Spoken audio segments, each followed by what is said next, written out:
August 7 வரலாற்றில் இன்று. இன்றைய நாள் தேசிய கைத்தறி நாளாக அனுசரிக்கப்படுகிறது.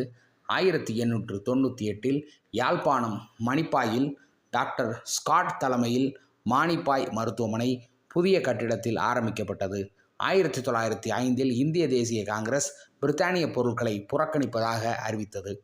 1906 கல்கத்தாவில் வங்கள பிரிவினையை எதிர்த்து போராட்டத்தின் போது முதல் இந்திய தேசிய கொடி உருவாக்கப்பட்டு பார்சி பாகான் சதுக்கத்தில் ஏற்றப்பட்டது. 1927 ஒன்டாரியாவுக்கும் நியூயார்க்கிற்கும் இடையில் அமைதி பாலம் அமைக்கப்பட்டது.